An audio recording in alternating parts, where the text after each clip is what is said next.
so excited for our conversation today. We've been having conversations all day. In fact, a day to listen, as it is dubbed. Also, National Day for Truth and Reconciliation, or as our kids, I think, will be more familiar with, Orange Shirt Day. And so I have Trinita Bowden with me today. She is a part, well, it is her ministry. It's called Faith Arise Ministries, and you can check it out at faitharise.com.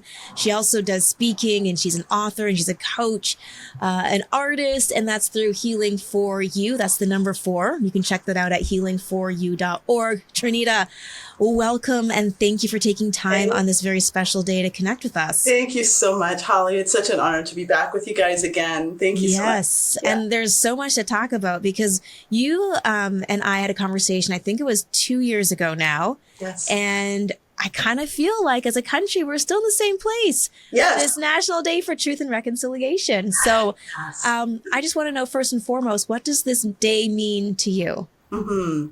Well, truth and reconciliation means to me the value of healing and restoration as a whole nation, including Indigenous and Canada.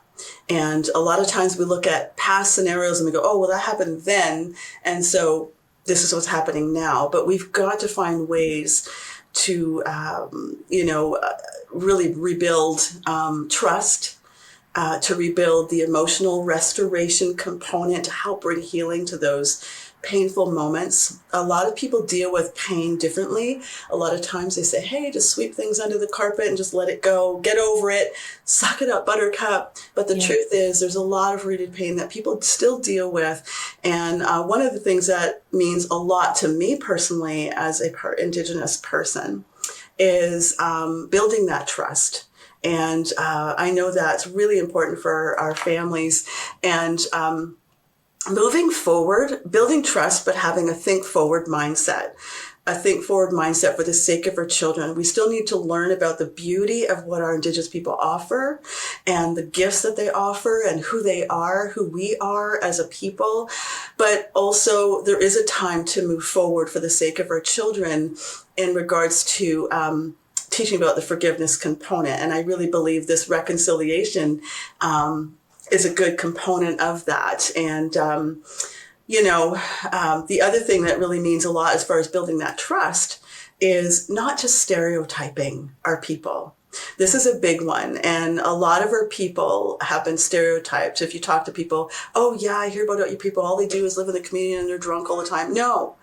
There's a quote I had on one of my backdrops I was going to share, but it's really encouraging families and people not to just see people that you love where they are, but see them where they're going to be and what God's created them to be, and not to just stereotype them, but to see their greatness of who they are as people, as precious and valuable. And as I alluded earlier when we were chatting, is about really seeing our Indigenous people rise up to be, the entrepreneurs of the land. Mm-hmm. There's many things that they have given. There's many things that they created, as we were talking earlier about the moccasins. And there's so many things I could share that our Indigenous people have created and have many things have been stolen, right, from them. And this is part of that reconciliation, is not just economical development, but building up our people to say, you got this, you can do this. This isn't just for a select few, but this is for your children, your children's children. And this is one of our heart's desires, is to help our Indigenous people rise to their God-given purpose and help them to see themselves in God's eyes of what he wants to do in their lives as being amazing, precious people. Yeah. Mm-hmm. So, yeah. That's a lot. Yeah. And there's like so many questions that popped into my head that I was hoping that you'd humor me. And because you mentioned the stereotypes, and growing up, that was a huge one. Yeah. And with the substance abuse, but then as like the layers of the story and their history starts being pulled back, of course. I mean, if you're trying to numb pain and trauma, I mean, it happens in every community. And it's just unfortunate that we took that as a stereotype and as a slag to them, and not realizing there was a very deep-seated reason as to why this was happening in the communities. And it's tragic when you see, and reconciliation and truth, all that has to happen. Reconciliation, you talk about the forgiveness aspect, which is hard. It is. For all of us. How do they reconcile that? Yeah, I know. It is hard. I always remember, when we read, Matthew 5, it says, if you are offering your gift at the altar and remember your brother has something against you, leave your gift at the altar and then go and be reconciled with them and then come and offer your gift. And, forgiving is a process. It's, you can forgive, but then to reconcile, like forgiveness is like dealing with the poison in our own hearts. And if there's any anger or bitterness or, that's a natural thing when people harm you and hurt you. We've got to forgive for our freedom. But reconciliation is about restoring what has been lost, bring it back to normal conditions so that we can soar forward for our next generation as well. And, it can be hard, but I remember my wonderful coach, James Millichuk, and he said, inch by inch, it'll be a cinch. Yard by yard, it'll be hard, but inch by inch, it'll be a cinch. And it's so true. If we take one little step, this is what's happening from 2008 with Stephen Harper, right? A little bit, inch by inch. He's the one that brought forth the apology. Now it's become bigger now. And, we're moving forward and becoming more aware of what's really happening. But there's still a lot of work to do. And, even part of that, as I was saying earlier about building trust, is that spiritual wholeness, and that's really important is when we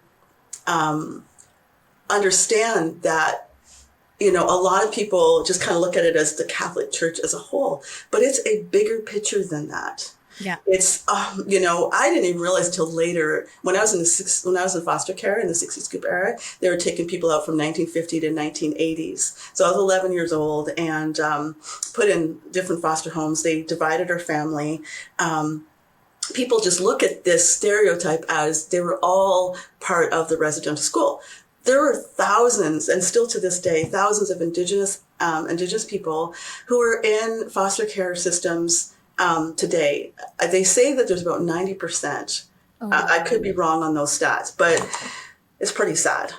And they're really trying to promote foster care, which I would rather see promote family and help work with the families. And that's my heart desire. But many people used, the name of Jesus in vain. And on the spiritual note with the Catholic Church, of course. But just from interviewing a few of my friends who were in the residential school system, one of the things that they said that they brought was the Bible, and it changed their life. And God's changed mine. And if it wasn't literally, I was at a point where I almost didn't want to live anymore, Hollie. And if it wasn't for me crying out in the midst of the addictions that I was dealing with and crying out for help, I don't know where I would be today. Yeah. But God had a plan. He has a design purpose for every single precious one.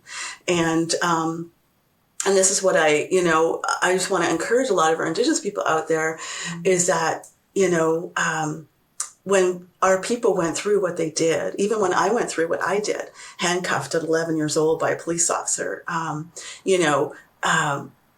Jesus saw it all.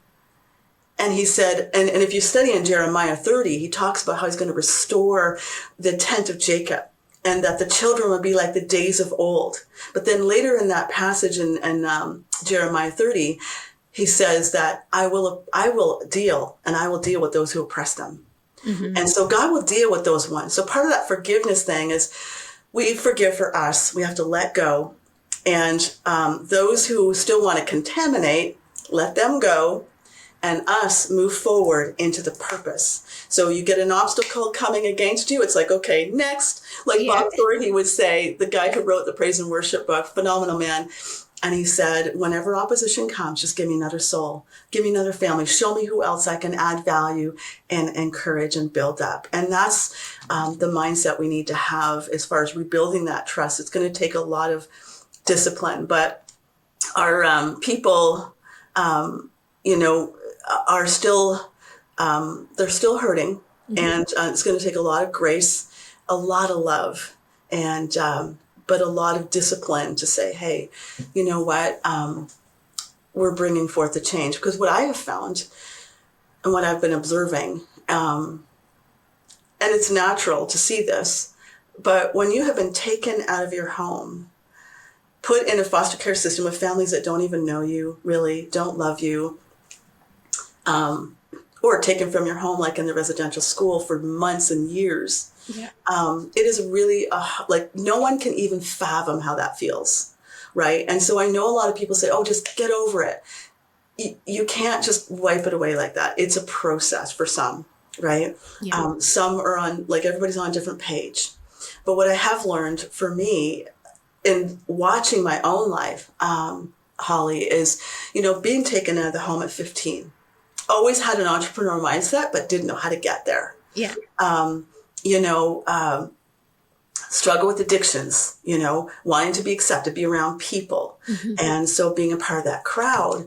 But then when I saw, and this is something I'd love to share with the court system, is watching how they work with children in the court system with their families. It needs to change. And I'm hearing that it's slowly starting to do so now. But I'd like to be a part of that somehow, to speak into foster care systems and how they operate in the court system, because that's a biggie. Yeah. And we have to not just, we forgive, but for true reconciliation to take place, we have to look at where we went wrong and what were some of those errors that we've done, and find out how can we adjust it in such a way where it's more honorable. I know that the justice system, for instance, is just cut and dry. Yeah. But personally, if it were me, if I were a judge, I'd be like, I'd have a play zone. Yeah. I'd have something just to build up. Because, here you are, you're between 11 and 15. You're in the court systems. Yeah. And they're trying to get you to turn against your own mom. Or your own family. Yeah. And this is not how we should be doing this. The key is we need to be able, for true reconciliation, and this is my passion of why I started the Rise and Restore Academy, is to help families abroad, non-Indigenous and Indigenous, to learn strategies and how we can live in harmony, how we can rise in reconciliation together as a family. Because what happened was, back in that time, when the minute they divide, there's a lot of shame, there's a lot of brokenness. And then, the enemy uses that to turn kids and families apart from each other. Mm-hmm. That's what happened with COVID. Yes. The same thing.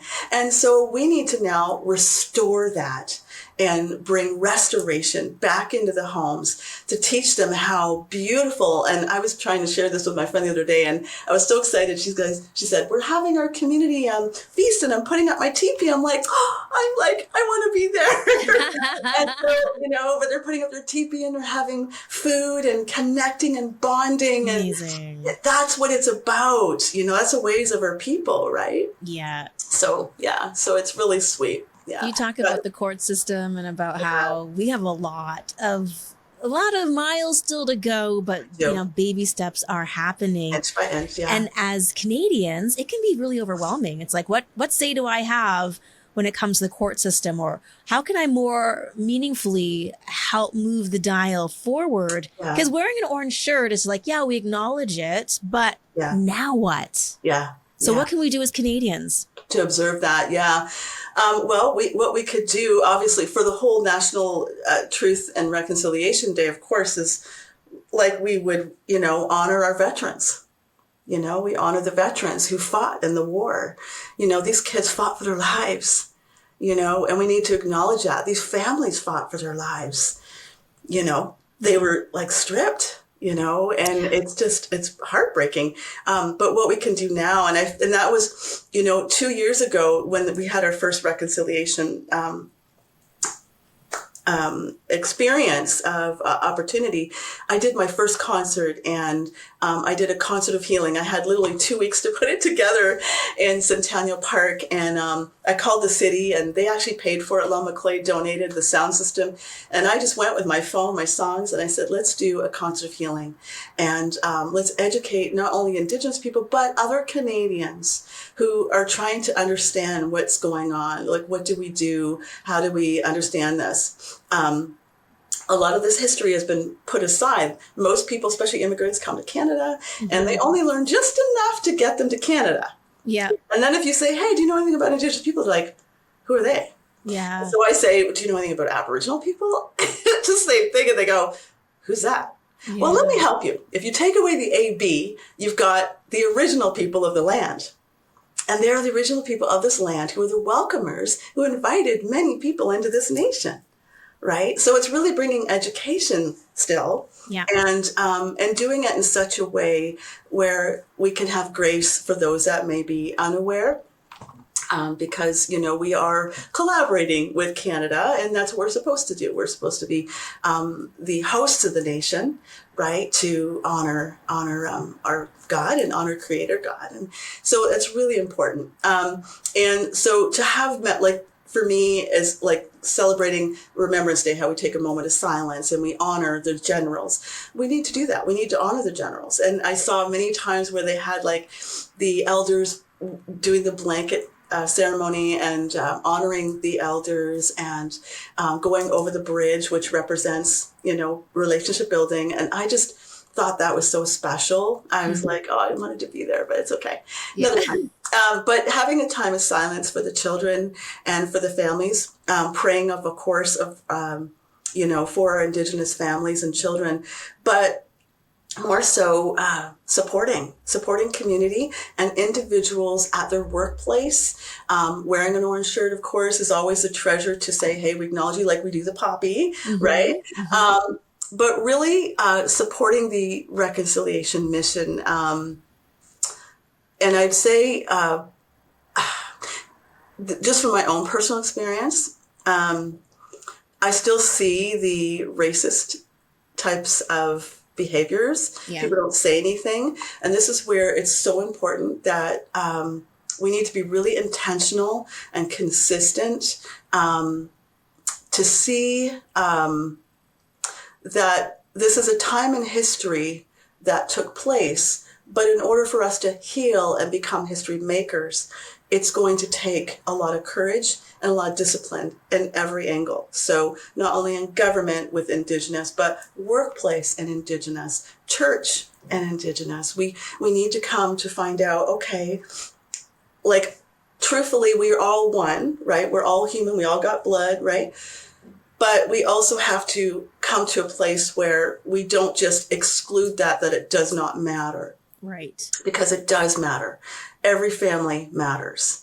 And I know a lot of countries have come into Canada and they have been through the same thing. They've gone through challenges.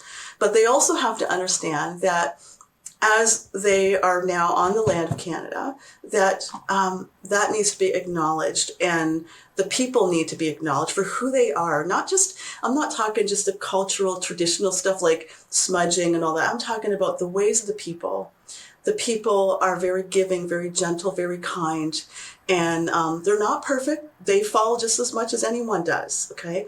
But it's so important to really be intentional to help them in the workplace. I've done some study, and they say 49 or 59% of Indigenous people still struggle in the workplace of being valued and accepted. Yeah. And this is one of the reasons why I'm trying to encourage our people to rise up, to not be so dependent on other sources in our government, but to realize that they've got this.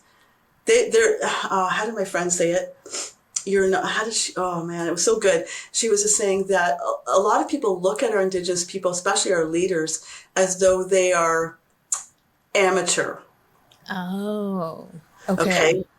Oh, you Indigenous people, you're amateur, oh, look what, we know you, like back to that stereotype thing. I'm like, are you kidding me? We have to be intentional to recognize, not that we are to be higher on a pedestal than anyone else, but as much as we cheer on our sports teams, as much as we cheer on Queen Elizabeth and King Charles, we need to be builders of each other and never look down at our individual people, especially our Indigenous people. Mm-hmm. And so it's really, really important. I find in the workplace, it's starting to develop now, but there's still a hint of it. I spot it very clearly. And I feel I've met a lot of precious ones that come from India, different countries that mean well, who are very ignorant. And they came here with a great purpose to the land of opportunity.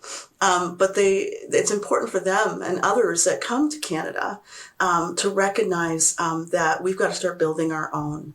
I'm still seeing major poverty in our communities. And there needs to be some serious change. And I thought of this the other day, Hollie, and I thought, man, we're always relying on government, but I know there are thousands of amazing Corneliuses, Cyruses, entrepreneurs that have the gifts that can assist. Mm-hmm. And people who have a lot of money. If we come back to Acts 4:32, when they all brought the gifts to the apostles' feet, and they shared everything they had. Like, this is what I do with our Christmas project. Honestly, I still live in an old apartment with simple stuff. And yet I take what I have, knock on doors, connect with other sponsors and churches and say, hey, can we help our people this year? Let's do it. We've got to help bring hope and healing because our people deserve that. They deserve to be known that they are valued, precious, and loved. And so we have to go the extra mile. And trust me, for 16 years, I've gone the extra mile. And this is the 17th year we're going again. I never thought I'd be going in the freezing cold winter. I always tell my friends that it'd be nice to come up sometime in the summer. We'll have to do Christmas in July. It's my birthday, so I'm like, let's do a surf and sock on Christmas in July. Yes, you totally need to do this. Yeah, I know. All right, well, you're talking about learning and what we can be doing. So what are some of the resources or things that you would suggest that we do to start that process if you haven't, or if maybe you're already on that journey of trying to learn? What are some great resources out there to support and better round out the picture? Mm-hmm. Well, resources as far as helping with the whole truth and reconciliation, or just individuals as a whole? Well, since you had mentioned it is also about the individual. Yeah. Like, what do you think we need? Yeah. Because truth and reconciliation is just like, in my opinion, something the government was like, we should do this. Yeah. We're trying to move ahead. So how do we help the individual and the community within the context of truth and reconciliation? Yeah. Well, I think, it's really, really, let me rephrase that. I don't think, I know. My listening coach helped me with that one. I know that, it's really, really important to help Indigenous people heal. That's really what we need. One of the resources that obviously we can start with is really our individual compassion and empathy of people. And, there's lots of resources out there, but as individuals, as people listen to this, it's what can they do to come alongside individual people? And so when people say, hey, I'm part Indigenous and we're doing this or that, come alongside. Hey, how can I serve? How can I help? How can I help you? There's one thing that our Indigenous people struggle with. And even during COVID-19, Hollie, many felt very isolated.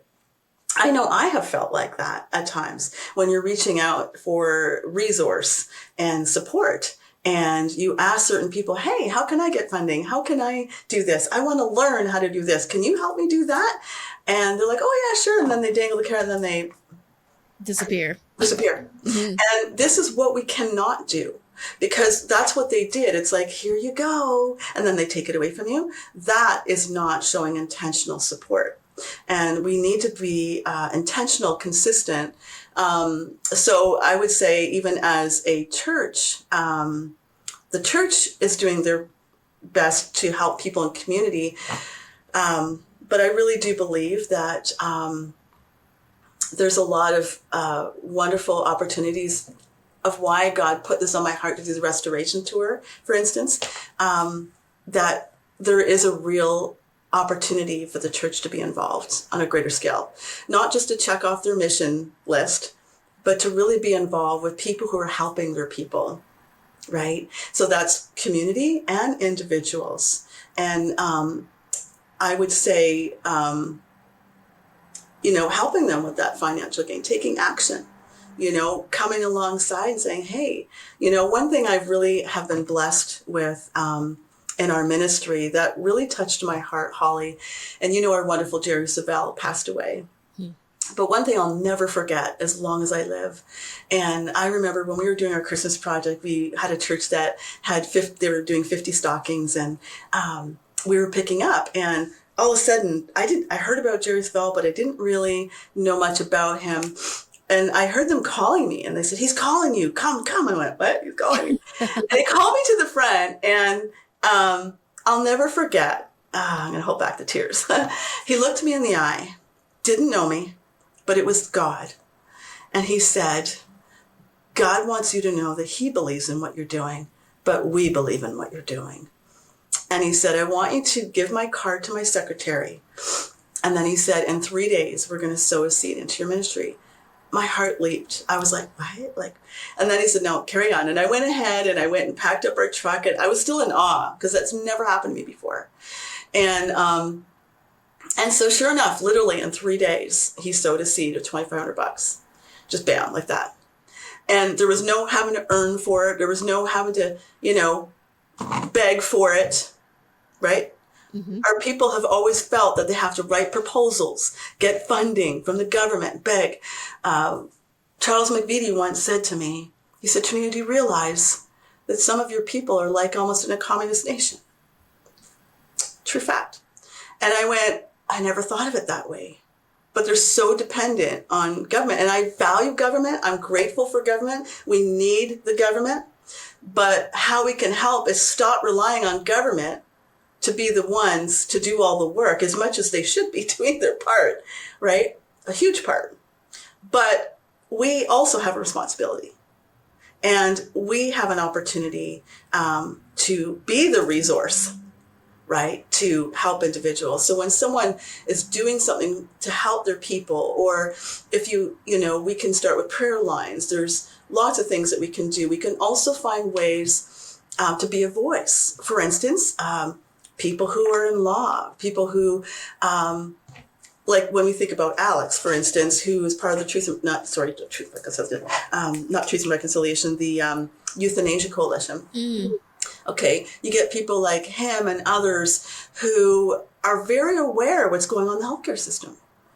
And we've got to come and find those resources on ways that we can protect our individuals. Systems have been taught all down the history of in our healthcare system, constantly given drugs. Psychedelic drugs is a big thing today, and we need to start helping our people get healthy. Mm. Healthy, not just reliant on chemicals. Our people used white willow bark, which they're the ones that created the white willow bark medicine, which is now aspirin. There's so many gifts that our Indigenous people had created back in those days, and now they're coming up with tons of other chemicals that are harming our people.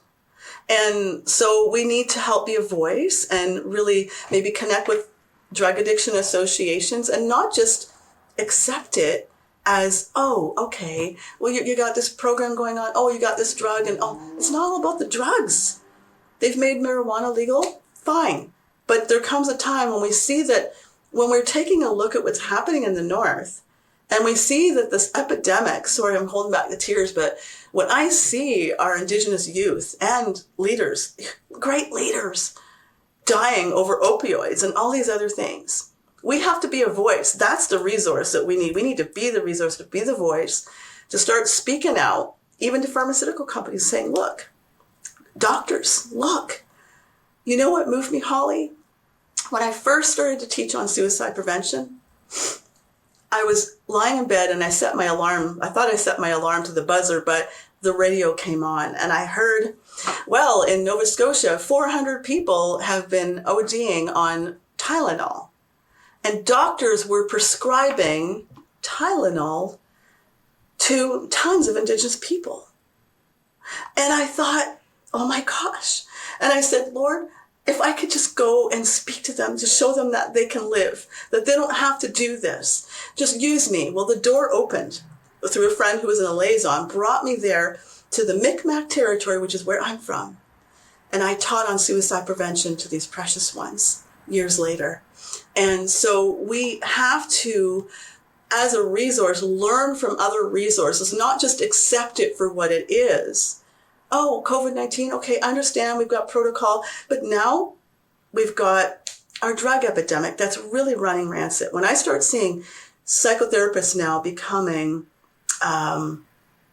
willing to just give drugs that they think that's the way to develop empathy, when empathy is coming alongside somebody, being the Aaron and the her, and just listening to the heartbeat of the person and putting yourself in their moccasins to say, hey, you know, you don't just learn empathy by giving a psychedelic ecstasy drug, you know? And so when we talk about resource, hon, we gotta really be the resource. We have to be the vessels to be the voice. Because when we come as a community, especially a church community, you know, some churches right now, they have mental health nurses and it's all about mental health, and I get it.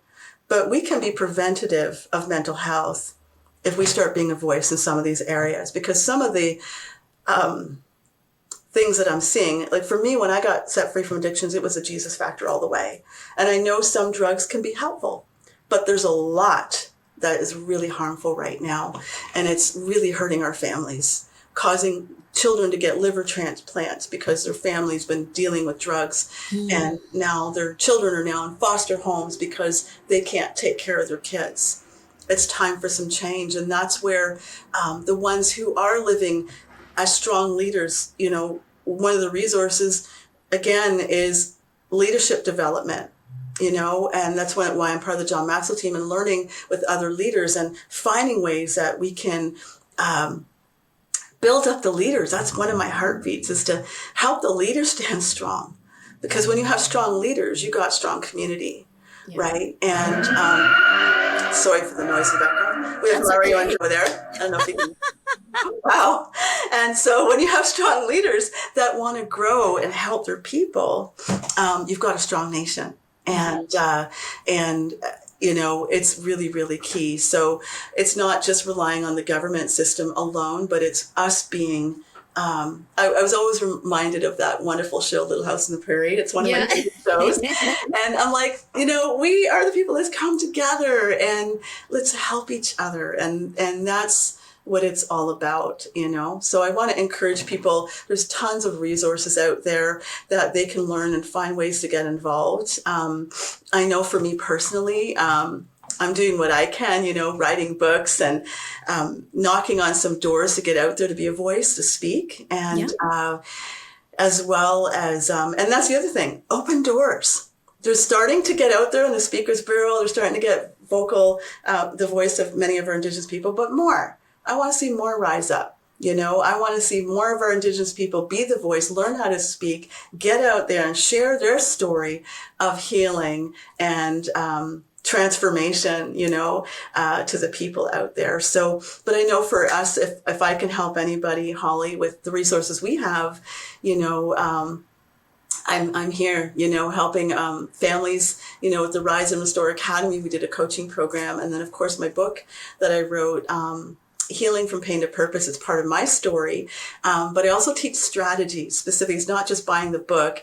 I do training from that and helping people realize that you can rise from that pain. You can do something with that pain and turn it around for the most amazing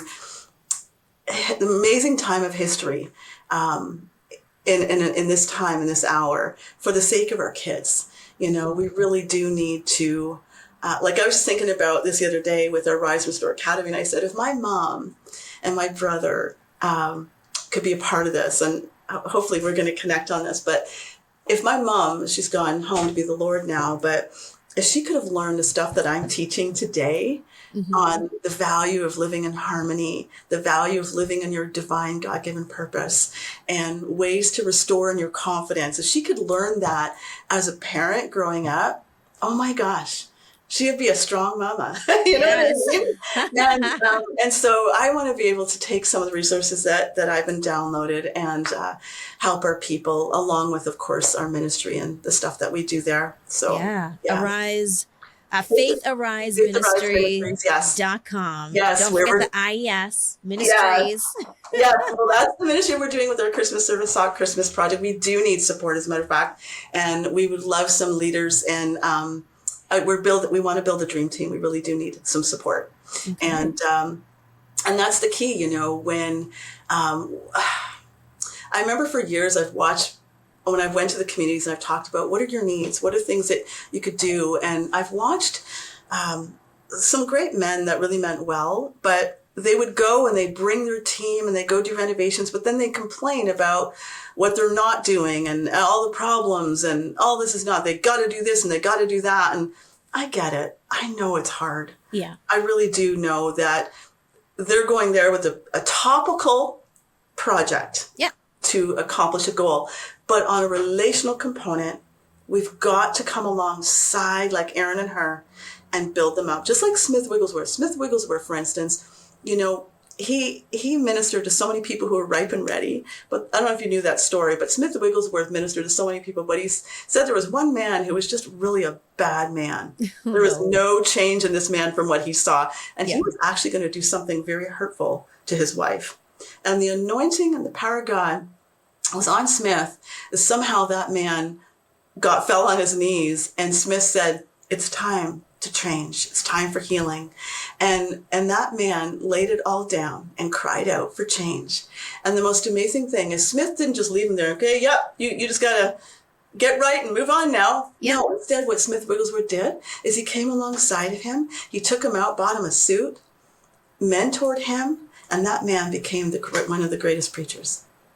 So, you know, when we come alongside to build families, and if they're open to Jesus, great, you know, but if they're not, we can still help them be the entrepreneurs of this land or help them whatever their needs are. They want strong families, let's help them be strong family, you know. I remember when I was in one community where I was doing some training and I was coaching this one girl, and I said, "What's one thing that you would like to see happen in your life right now that you'd like to change?" And she says, "I want to get fit." And I went, "Awesome. Well, little does she know I brought my Julie and Michael CD up." There you go. So I said, "Well, listen, I'll tell you what. Before our seminar, I said, I'm going to get up an hour early. And I said, let's come together. You bring your little one if your little one wants to sit on the couch, or if they just want to play and have fun with us, then they can do that. We just have to be careful, right?" But I said, "You do that." I'm telling you, Hollie, that lady showed up 5 minutes before our time with her sweats on, and we had the most amazing time just jumping up and down with her little one, and it was so great. And so it's just coming alongside to say, you matter. I'm going to make time for you because, and I get it, everybody's in this entrepreneur mindset. We're going to fight to get to where we're going. But here's the thing, it's not all about money. Money is very needed, okay? And money is important, but it's making the time to say that I'm here and you matter. And that's what people need. I mean, imagine, we don't realize it sometimes, but in serving hospitals, I remember looking in police officers' eyes and just saying, you matter. Yeah. You know, I want to thank you for all that you've done all these years, and I'm still standing in faith for your healing. Yep. That's what our people need right now. So we're the resource. Yes. Yeah. It's an incredible perspective. Trinita, thank you so much for taking time today to connect with us and just share your heart, your experiences, but also your advice in like, what can we do next to build better unity within the communities. Yeah, it's really an honor to be with you, Hollie, and we're just so grateful for Joy 1250 and all that you guys do, and thank you for having me once again. Of course. Again, Trinita Bowden and her incredible ministries. I want to encourage you to check them out. There is the Healing for You, and it's the number4.org. And then check out her ministry, Faith Arise Ministries, and you can check that out online at faitharise.com. Thank you, Hollie.